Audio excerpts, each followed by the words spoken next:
Hello, everybody, and welcome back to another Jackal podcast. Now, since the last time that we talked, the Angora expansion came out, and these new cards, called quest cards, recently came out that have made me want to kill myself. Now, today we're going to be going over those quest cards on a bullshit scale. Now, the bullshit scale indicates how much we hate these cards when we have to play against them and how good they are individually in themselves.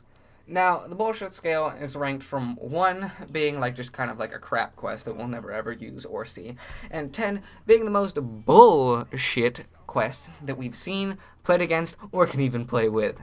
Now, we are going to start off with the last Kaleidosaur quest, and it is pure garbage. Garbage.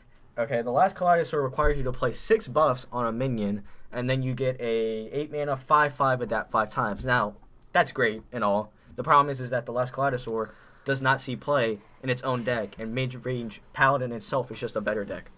See, now, this deck is just so terrible that I forgot to add it onto the actual bullshit scale. I was making it up, and then I just sort of forgot about this one entirely. I have not actually played against it yet. Just not at all. Haven't played against it, haven't seen it, so I just forgot about it entirely. I've played against it once, and when I saw that I was playing against it, it made me happy, which is why on the bullshit scale, it gets a 1. Okay, now the next one is called Unite the Murlocs. Now, it's going to give you Megafin, which is an 8/8, which fills your hand with random Murlocs. But in order to get Megafin, you have to be able to summon 10 Murlocs in that game. Now, doing the quest in itself is not that hard whatsoever. And you have Call on the Finishers, which makes it real easy for you. You get to summon 4 Murlocs from that. And it's just not a bad card overall, because you get to fill your hand with random Murlocs. Most of the time you'll get Charge or War Leader. It'll be good. See, now the only problem that I have with it is it leaves it all too much to chance. With random Murlocs, you're not always going to get good ones.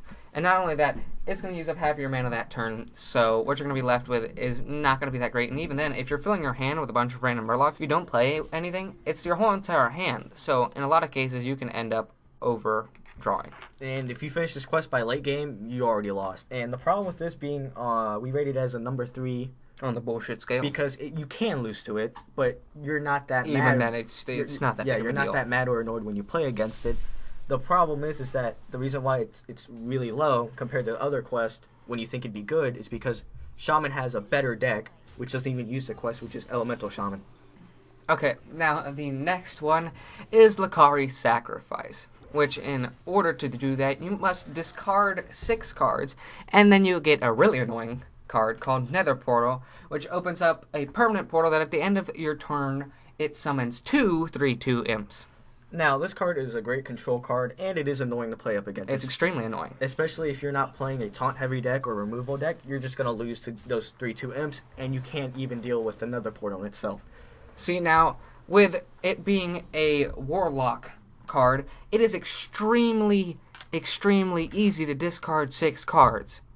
It takes literally 3 cards to just discard 2. And if you have something like Malchezaar's Imp that allows you to draw a card whenever you discard a card, or you have the cards that when you discard it, it comes back with +2/+2, then it's not going to matter. You're already getting an extra 2 minions on the field automatically, and you can't stop that. Yeah, just like you said, the benefit of those discard cards in Warlock whatsoever is that even though the fact that they have the discard mechanic on them, because they have that, the cards that have it are overstated and are pretty much broken. You get a 5/7 with Charge, you get a 3/8 with Taunt, and just you said with Clutch Mother, if you discard it, it goes back in your hand as a 2/2. The deck is a pretty good, viable deck. The problem is that it loses to itself with Handlock. Handlock in itself beats Lakari Sacrifice. So that's why we put it lower, just as in Elemental Shaman is better overall than Unite the Murlocs. Okay, now we rated this one a 5 out of 10 on the bullshit scale. Because it's not a bad quest. No. But it's still pretty irritating when you get put up against it. So it's going to draw some eyes. Now, the next quest that we have is the Marsh Queen, which requires you to play, 8?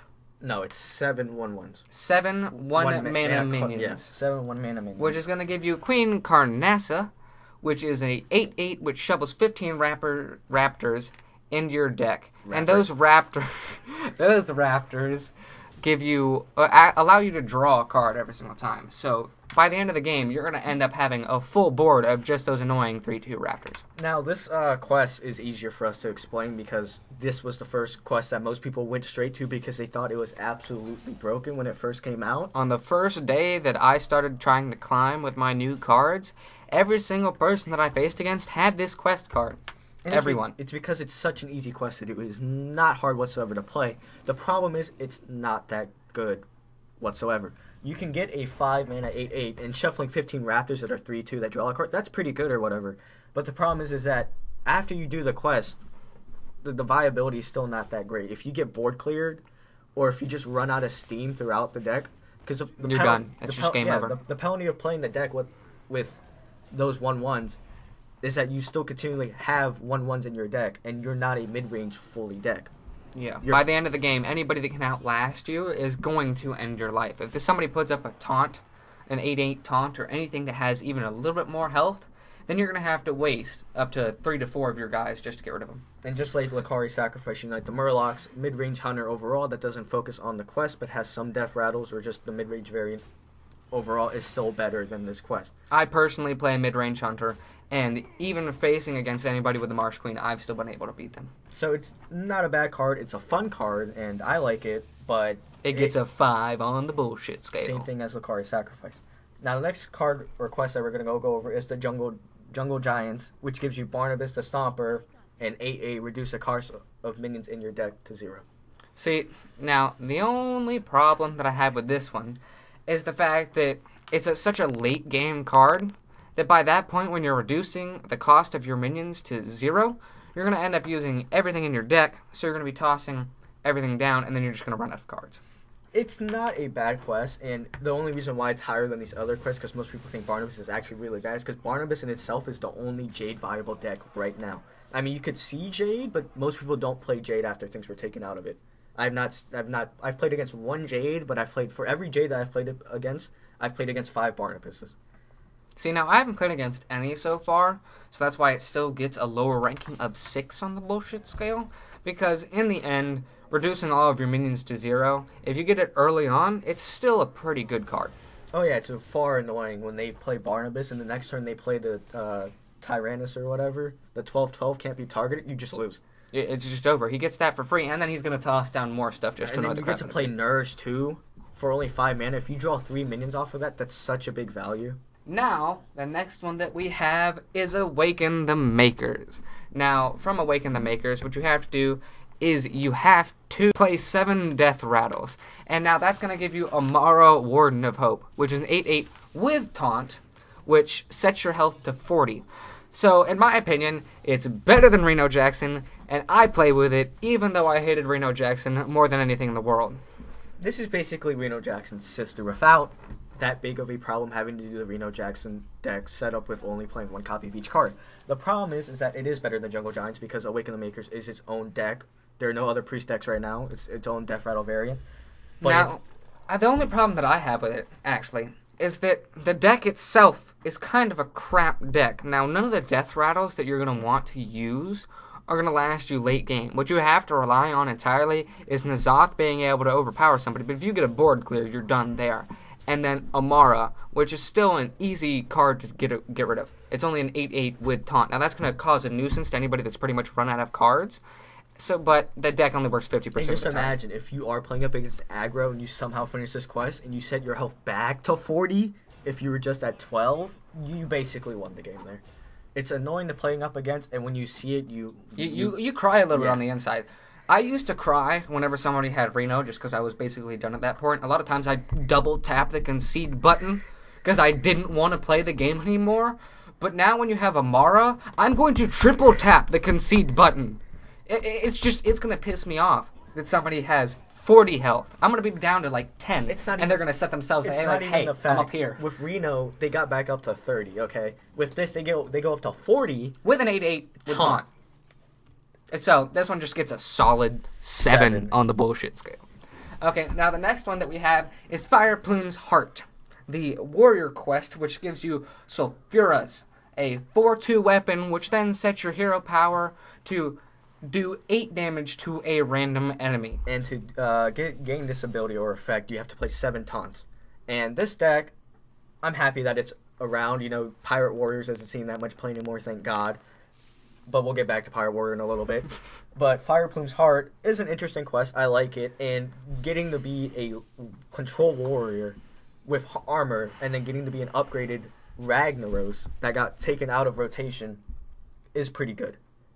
See, now this one gets set pretty high because it's automatically a 2 mana, 8 damage to a random enemy no matter what for the rest of the game. So if you can outlast somebody that has big cards, that 8 damage is going to destroy something that has 8 health, 6 health, anything that's high. But entirely, it relies on luck.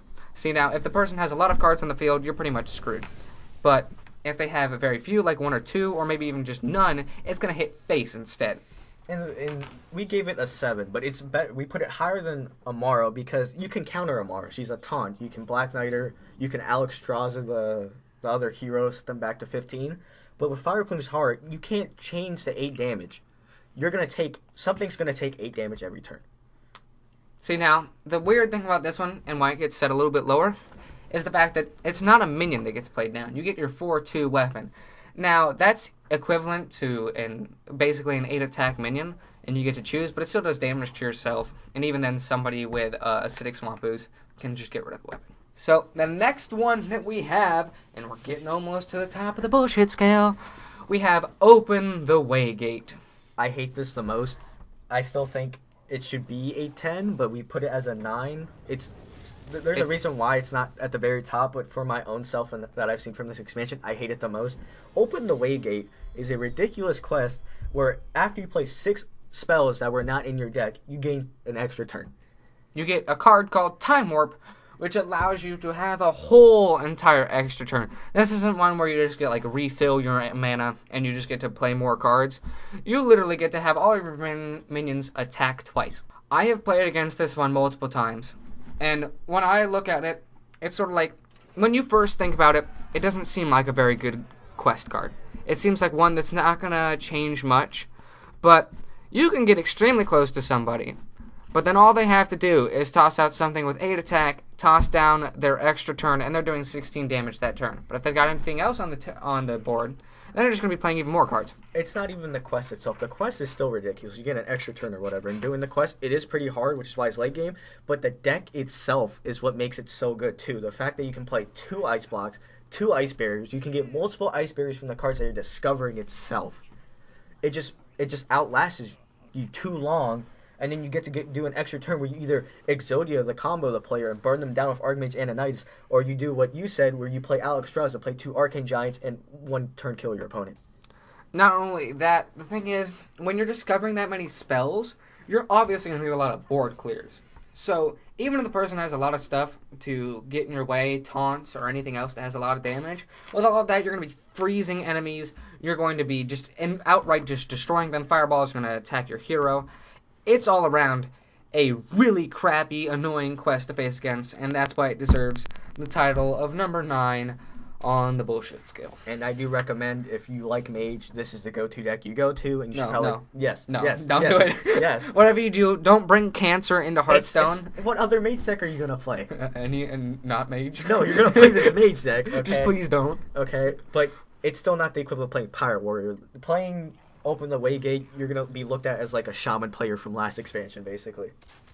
See, now, this one's ranked really, really high.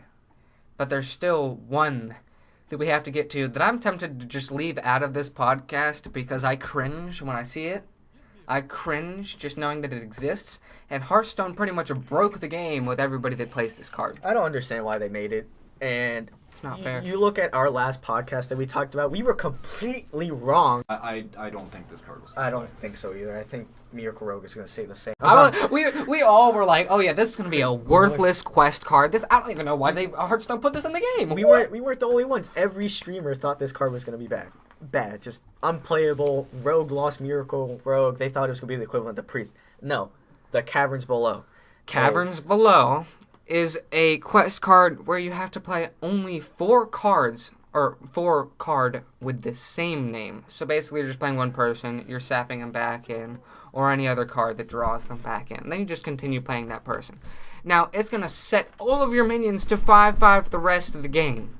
Now, I faced one literally today, about just like 3 hours ago, and he tossed out, I don't remember the name of the card, and honestly I don't care because I was pissed off at the time, but the 1 mana, 1/1 charge hog thing, a majiggy. Oh, the boar? The boar. Yeah. But it changes it to a 5/5. So all he did was send him out, then he sapped him back in, which makes him cost 0 then, or whatever card makes him do that, and then he sends him out again, and I was just basically done at that point. I cried, because with the deck that I was using, against something where all of the minions are 5/5, they can just draw something that only costs 1 mana, and they're tossing it out, and it's automatically a 5/5.